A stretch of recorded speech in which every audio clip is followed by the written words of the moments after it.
Here's a brief but annoying message to let you know that you could have first heard this episode 9 months ago if you were a subscriber to our Iron Filing Society Patreon offering. For the price of a pint and a St Clement's each month, you can get up to 4 episodes a week, 9 months before the rest of the world gets them. Early access to regular episodes, lots of other marvellous benefits, and there's absolutely no adverts or brief but annoying messages like this that will get right on your ticks. Find out more and subscribe now at tftimemachine.com/ironfilings. Here we go, here we go, here we go, here we go, this is it! This is Top Flight Time Machine. I am Andy Hotbody Dawson. Pow, pow, pow.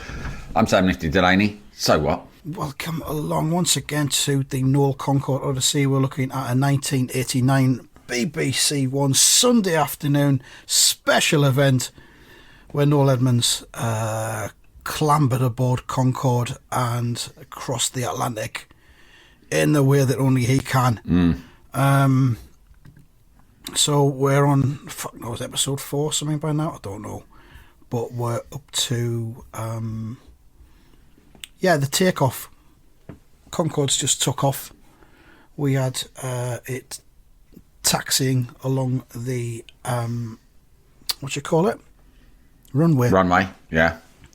She's taxiing across the tarmac. Yeah, Noel wouldn't have stumbled over the word runway. No. In the way that I did. That's the difference between me and him, I guess. Yeah. So the take-off... all taxi, aviation words trip off his tongue. Speed. He's fluent in aviation. Yeah. Of course he is. If you cut him, he bleeds airplane fuel. The takeoff itself, it promised us... What was it he said? He promised us, prepare yourself for a sequence of events which are unlike any other flying experience. And then it just showed the plane taking off, and it was quite normal, which was a shame, really. But I don't know what we expected. Maybe the hindsight is telling us something there. It maybe did look spectacular in 1989, but now it's just that plane taking off. We've seen it so many times before. But there's something you mentioned comes next, which was the noise abatement procedure. Yeah. Which he's very into. They're all really into this, and I feel this is another example of where they've hyped stuff up, like in terms of the dialogue that goes on. They've had to, Noel and his producers have had to encourage the pilots and the crew to make more of a song and dance about things that you just know ordinarily would have almost been done wordlessly. So they explain the noise abatement system and how there's a specific time they have to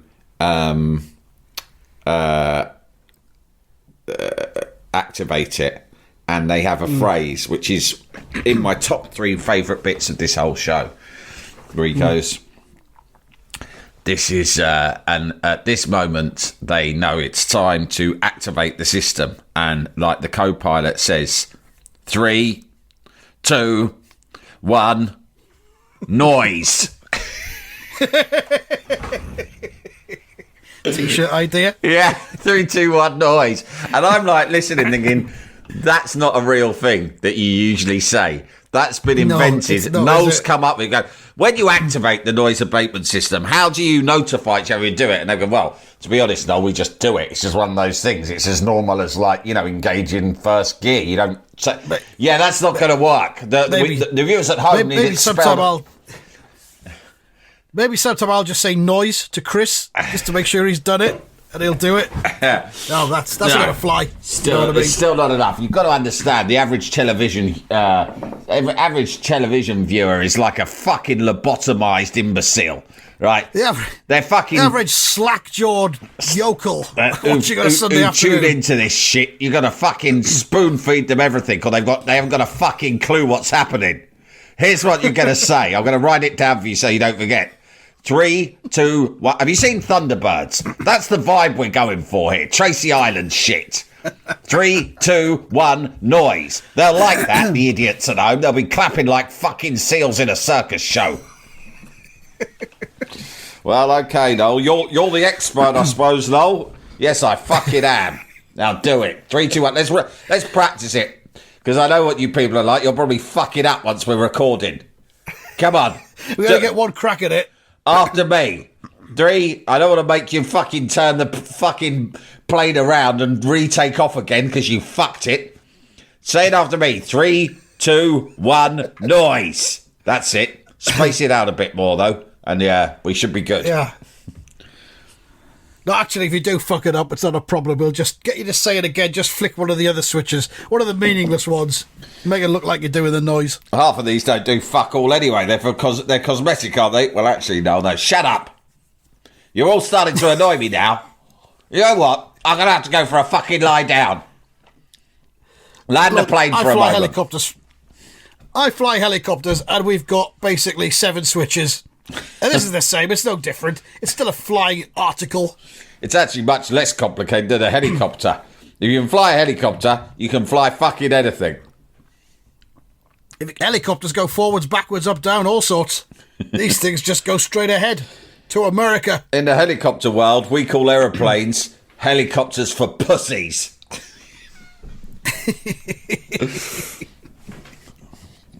But I don't want to offend you, because I know you're a professional.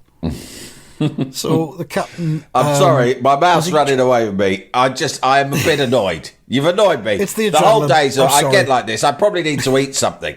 I tell you what, find a field, land the plane. We'll get some food rustled up from fucking somewhere. I'm not eating the shit you serve up on this plane. And then I'll have a nap. And once I'm good and ready, we'll take off again and start and recommence filming. Is that going to be okay? Not really, Noel. We can't just land Concorde in a field. It's not a helicopter. Of course you can. Fucking land it on a golf course.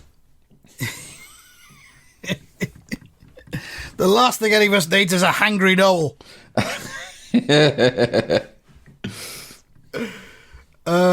There's that bit when I interviewed him and I asked him what he ate, which I always like to ask anyone I interview, but particularly Noel, because he's got, he's so buff and lithe, isn't he?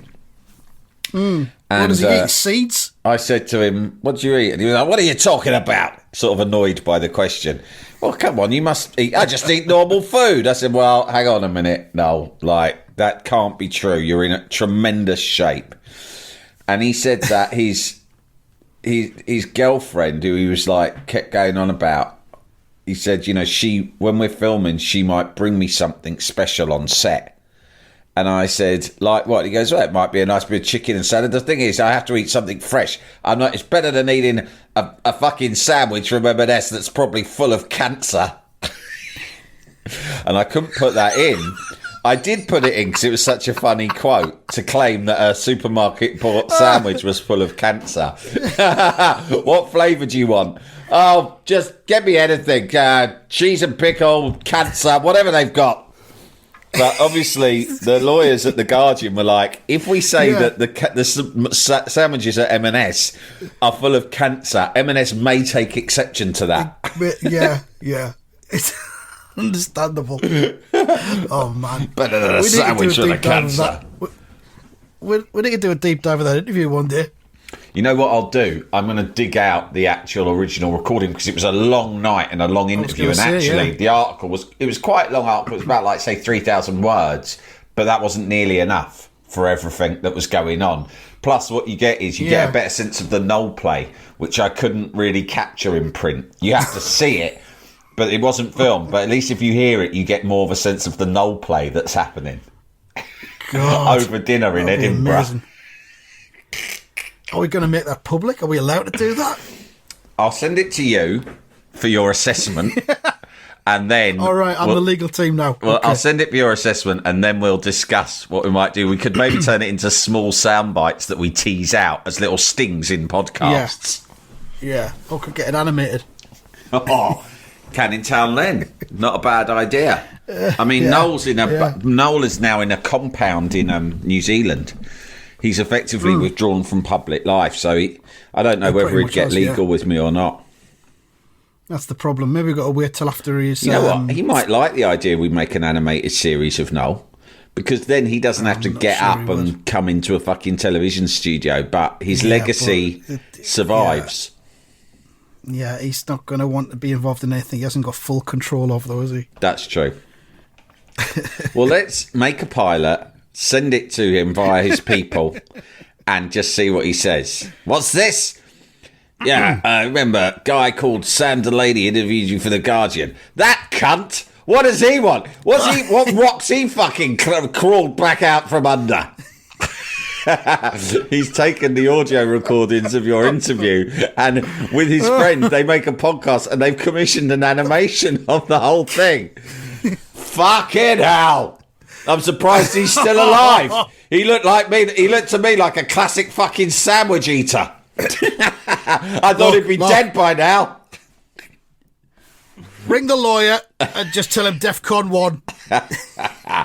Believe me. Take this Delaney out. This is not the first time some fucking gobshite has attempted to animate my life. And it probably won't be the last. But let's just say that my lawyers are completely abreast. There's a template for dealing with exactly this sort of situation. Yeah. There are protocols around this. Someone's tried to animate me without my consent. Activate the protocol. Think about it. You never saw me on Spitting Image, did you? No, exactly. Well, there's a fucking Wogan, the idiot. Never had the right legal representation. They made a fucking idiot out of him, talking about his toupee non-stop. Wouldn't catch me napping. They called him napping. They won't catch Nolly napping. That's what they used to say in the industry. You can't catch Nolly napping. And they're right. No, I've been in this Nolly business sleeps with one eye open. 50 years, and I've never been caught napping once. Fucking hell. So the noise of a bit of a procedure happens, and then the captain, John Hutchinson, he says, yes, we're flying out at 250 knots. I don't know what that is. Knots. That's a fucking nautical term. Just give us it in fucking miles an hour, mate, that we understand. God's sake. I don't know what a knot is. How many knots is in a mile or whatever? Fucking hell. And then the captain says, he's talking us through the kind of takeoff procedure. They've just took off. They're in the air. Mm-hmm. He says, we keep a lookout for any other traffic that there may be around. What? I thought there was air traffic control and everything, and everybody knew where everybody was. I didn't think you had to actually look. That's really stressful. Yeah. Oh my God, there's a helicopter. Fuck, get out the way. Is he going to move? Is he going to go left? Am I going to go right? I don't know. They might both go left and they'd fucking hit each other. Yeah. Maybe he just means ducks. I don't know. Yeah. Well, I don't think they're bothered. I would be interested to know. I can't remember if we've got any pilots who listen. I'm sure we must do. Of course we do. If there is a protocol or a culture amongst commercial airline pilots when it comes to birds, I reckon that you don't swerve ever for a bird. You That's just all have fair to. game, I think. They're just collateral damage. Yeah. Didn't we have some correspondence from a train driver who once told us he ploughed into a swan once? No, I can't remember that. We better look back. I know the bloke you're on about. Well, unless you've got more than one train driver. This might have been a different train driver, actually. Okay. But I think, because I was tweeting about I was stuck on a train that had stopped because there was a swan on the line. And he boasted, wow, if that had been me, I'd have ploughed through the cunt. What kind of amateur have you got running today's trains? He must have seen it well in advance and been able to slow down because, if they just jump out in front of you, all you can do is hit them. Which is fair enough. You've got no choice. Even though they belong to the Queen. Or the King, as he is now. Yeah, the Queen would have been bothered. The King's probably like, what? The Queen would have been alerted, I think, if a swan's been killed by a train. Why are you bringing me this shit? Bloody swan's been killed. Why do you keep telling me this? I've got other matters. I've got much more important fucking matters. Hundreds of them, isn't there? Tell me when we're down to the last 15. Tell me then. Yeah, otherwise, I'm not your interested. mother, sir, insisted on always being kept abreast of any swan deaths, and she enjoyed punishing the culprits to the very limits of the law. Well, that was Mummy. She's a fucking psychopath. If I had to go around trying to hang every cunt who'd ever ploughed through a fucking swan, I'd never have time for my other business and admin.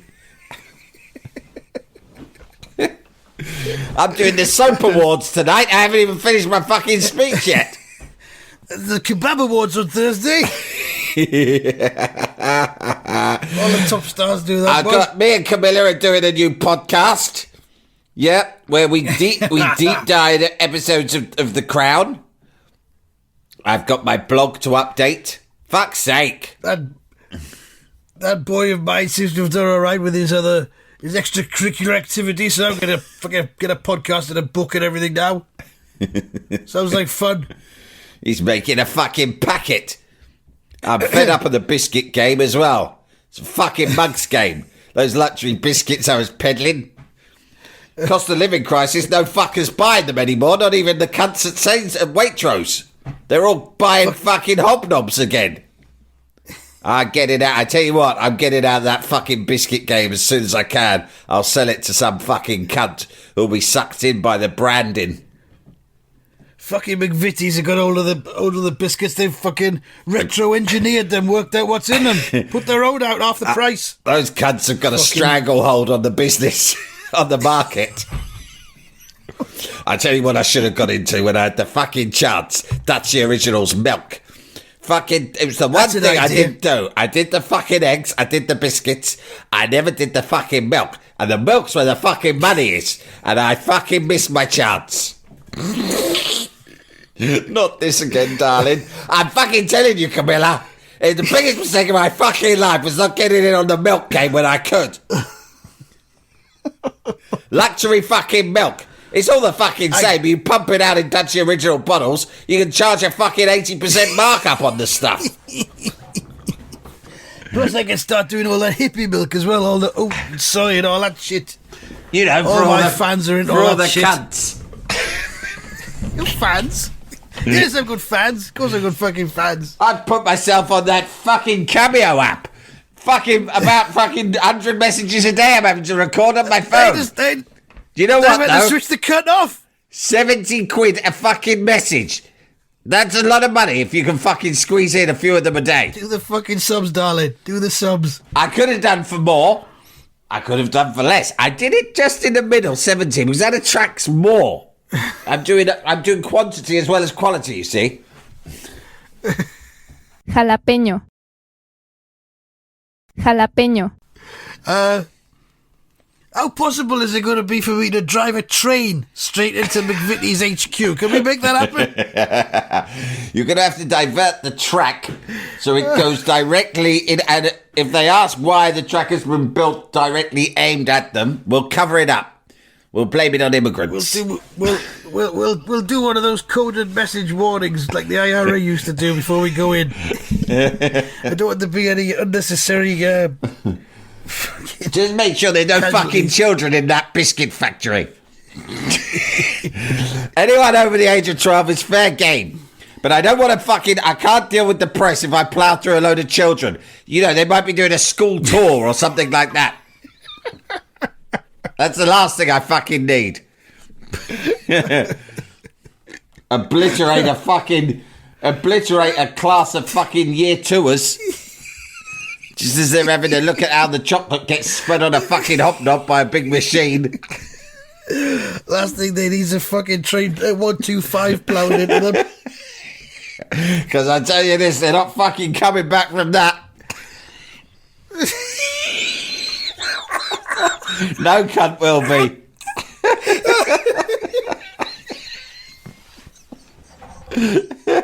Fucking hell. Oh, fuck. Oh, God. How did we get up to that? Yeah, flying into ducks. Yeah, you said that a train driver had got in touch and said a train had driven into a swan. Fuck it. Dear Andy and Sam, love the podcast. Really enjoy listening to it every day. Just thought I'd get in touch to say I am a train driver and I once drove my train into a swan. Anyway, TTFN, P.S. I have an ice cube in my mouth. Yeah. I mean, I'm saying that as a joke, but that's literally the sort of emails we get every fucking day. Oh. I'm just seeing if I can find... Oh, man. It's about to find the email. Oh. I've just put in train and swan and there's nothing in the email. They've got 2 email accounts though, so you know. No, nothing. Must have imagined it. Oh, it came through on a different outlet. Never mind. Oh, God. Right, where are we? So the captain says to one of the crew, he says, can we have Compton set up on my side, please?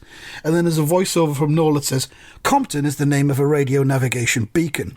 Yeah. And it's almost like, you wouldn't know that. You wouldn't know that because you don't know about planes. I know all about planes. That's why I've just told you what it is. You fucking plebs probably haven't been on a plane unless it's some fucking shitbag DC-10 to take you to Torremolinos once a year. You've just sat there in your fucking seat, haven't you, eating your fucking peanuts and drinking your pop, looking out the window, being a bit scared. In your nylon clothing. Watching the rain. Wondering if you're going to get sunburned on the first day or not. Wondering what the food will be like, if you're going to get egg and chips wherever you're staying, instead of having to eat fucking paella. Pathetic. Fucking plebs. You don't even deserve to be looking at us on Concorde with your cheap eyes. Your cheap plebeian eyes. You can't get to fucking America. Fuck you. And if you did, as soon as you got off the plane, you'd collapse. You'd soil your pants and start crying because you were so far out of your fucking comfort zone. You unsophisticated fucking moron. Stay in your fucking lane, cunt. Watch and learn. Don't try to do. Yeah. Can we have Compton set up on my side, please? There's a good bit there when the nose comes up on the plane. Oh, I forgot about that. Because that's one of Concorde's best things, isn't it? It's movable nose. Comes up. And an extra set of windows comes up as well to kind of accommodate it. It's mad. And it's all streamlined for supersonic flight. They decrease the sound level on the flight deck. Supersonic, of course, was Sid Little's nickname. If you remember that. Sid Little? That was Sid Little. Eddie Large used to call him Supersonic. Really? Oh, what? Because he said he looked like him? Well, I don't know, because he looked like Concorde. The complete opposite of anything supersonic. By the way, mate, did you see that tweet that someone did that there's this supercut going round of Cilla Black doing her thank yous to the guests at the end of Surprise, Surprise? Yes. And they've supercut them all together. And she basically names every... It's what it does is last week there was a viral of the closing episode of Noel's House Party in something like 1992 or something, and it had what we thought was pretty much every figure from television light entertainment at the time, all doing a song and dance routine at Crinkly Bottom, and we thought that could never be beaten. But actually, this Cilla Black thing, where she thanks everyone who's been on the show, is it's a beautiful thing, and it's laced. That's what reminded me of Sid Little features on it a couple of times. Bob Carroll G's, she goes, Bob Carroll and our very own Bob Carroll G's, and then you realise that Bob Carroll G's was actually a regular co-host on He was the co-host, wasn't he? Surprise, Surprise, yeah, without spit. But it's a machine gun of light entertainment names, isn't it? It's amazing. It just goes and goes and it's goes, all the sort of ones relentless. you'd expect, but then once in a while she'll say something you're not expecting, like Ultimate Chaos. Like, I don't know who Ultimate Chaos are, but the way she chucks it in between saying, you know, like Eddie Large and fucking Bamba Gascoigne or something. It's about 1993, I think, isn't it? That's the vibe that I get from it, from some of the names, because some of them are more modern than you'd think, like Ultimate Chaos. But it's... but what is Ultimate Chaos? Yeah, it's quite something. They were a group. Oh, okay. I remember them from when I worked at Our Price. That's why I'm saying 93. Was it like a shitty boy band or something? It was, yeah. I'm going to have a look at them now. It was KAOS, I think, Chaos. Yeah, Ultimate Chaos. And the KAOS were capitalised. Yeah, they were active, it says here on Wikipedia, active from 92 to 99. First album was out in 95. Yeah, that's about right. They were originally known as Chaos, and then they became Ultimate Chaos. Oh, I think Simon Cowell was involved in them. Ugh. Oh, yeah. They were formed by Cowell. And one of the members was 9 years old. Yeah, that's basically it. A couple of hits. One top 10 hit. Hoochie Booty reached number 17. Hoochie Boochie. Not much more to say, really. Yeah, the appearance, surprise, as you would expect. At least we've covered it off. At least we can tick that off on our ongoing list to cover everything, every subject that's ever been done ever. Yeah, that's another one ticked off now. I don't think we need to go back to them. So yeah, we're the nose has come up. Noel says that we're climbing just southwest of Cardiff. That's quite impressive. If you're trying to visualise where we are, he says already Heathrow is a long way behind us. We're climbing towards that ceiling of 58,000 feet, and what Concorde is all about: supersonic flight. I don't know what that means. No. Do you know what that means? No, no one knows. And also, whatever it is, you're not going to be able to capture it on camera. No, exactly. You're just in a plane, aren't you? You want to feel it, don't you? And that's why... Yeah. That's really, I really am sad. The more we do this, the more I'm sad that I never got to go on Concorde, and probably never will. And also, what does that tell you? It probably tells you, like, follow your dreams. Like, in lockdown, Andy, I became really obsessed. One of the big impacts it had on me was I became obsessed with travel, right? I've done a bit of travelling in my life. You've been restricted. But I've not. There's a million places that I would like to go and have never been, right? And that's aside from the countless places that I would love to go back to. And I never, when I was younger, I wasn't a big traveller. I never did that thing where, you know, you go off to Asia. I've never been to Asia, right? Or South America, right? Any, not exotic places. And, but I really like big and small places as well, not just like, you know, far-flung corners of the world, but just like places in the UK and Ireland and stuff that I haven't been, or just bits of Europe that I haven't been to and I wanted to explore. I had the fucking bug, and I kept saying to my family, that's the biggest thing I miss. And when that is gone, that's what I will most fucking want to do straight away, is travel. And it's only been... I mean, this time last year I went to Seville to watch West Ham, and even then there was a huge amount of paperwork. There was mandatory masks everywhere. You know, that was just a year ago. Travelling was still a big fucking headache, right? So we're still only really in our first fucking year being able to travel again. And have I fucking travelled much? Have I fuck? It's fucking expensive. And every time I look into it and think maybe I'll go there or maybe I'll book this, I think, oh, fucking hell, that's going to cost me. We're a family of four. You can't just go, can you? Well, exactly. That's the thing. You can go if you're on your Jack Jones, but...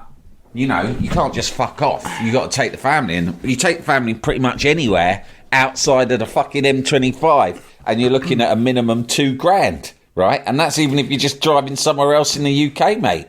I mean, you went to Brussels, but you had vouchers for that. I had vouchers. The vouchers are gone.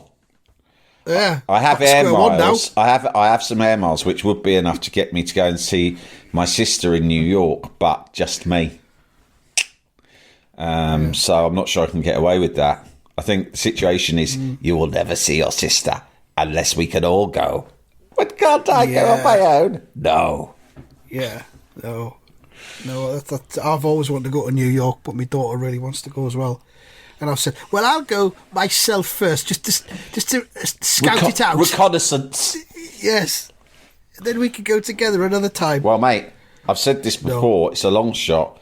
But if we could fund a trip to New York, if there's enough Americans who are either New York or close enough to New York to come, right? If they could buy enough tickets to at least cover our cost of getting there, that would be a good way of us to go to New York. But it's a long shot. I'm not sure how many New York listeners we have. I don't know. I've not seen the stats. I'll have a look. But if you're in New York, and we'd probably sell tickets for quite a lot of money, right? But we'd make it like a really special do when we got there. There'd be really expensive tickets. Like if there's only 10 of you, we're going to have to charge you like $300 each or something. Yeah. We're not doing it for fun. No. Anyway, we're not going to go on Concorde either, unfortunately. So he says, then we do get a speed rating that we understand. He says at this point we're 100 miles an hour faster than the more conventional commercial airliners, the 747s and the DC-10s. Pleb airplanes. The fucking scum. The scum of the air. Scum of the sky scum. And he says, this is good. There's a bit of turbulence, but the most amazing thing is the way she powers straight up. She powers. There she powers. Like a penis achieving full throbbing erection in a matter of seconds. Without having to call upon a certain magazine or video aid. And then John Hutchison is going to be taking us through the sound barrier. There's a close-up of some switches and some dials and readings and all that kind of thing. Then there's some more jargon. And it's kind of like, just fucking get on with it. Go through the sound barrier. That's what we want. This is the amazing bit. Go through the sound barrier. And they go through the sound barrier and nothing happens. Yeah, There's that's a the thing. You reading on can't a dial capture it. Yeah. that changes. I thought their hair would all fly back or something. Do you know what I mean? Yeah. Or, their faces would be pulled back into themselves and their teeth would come out and it would be like, fuck! Yeah. Like on a roller coaster. No, nothing. And Noel says, back in the passenger cabin, not a drop of the perfectly mixed cocktails has been missed. Missed? What does he mean? How do you miss a drop of cocktails? Yeah. And then we see the He cabin means crew bloke spilt, going the around with a daft tray of cunt. drinks. Yeah, spilled. Of course he does. And it's the first time we do see the cabin and the people who are travelling on Concorde getting their, I imagine, free drinks. Free drinks on a plane, imagine that. So, we'll leave it there. I think there's a bit more to come through. Yeah, there's a next little time. bit more for us to cover off next time. We find out a bit And more about who John knows, we Hutchison might even and have some animated Noel play for you. We might have some of that by then. I would suggest that we won't. No, probably not. I would suggest absolutely. We'll have forgotten about that idea the minute we. It's probably for the start best we recording. do, because it's think. although it seems fun, it's bound to lead to trouble. It's potentially nightmarish. Yeah, but there you go. Thanks very much for listening, and goodbye. Goodbye.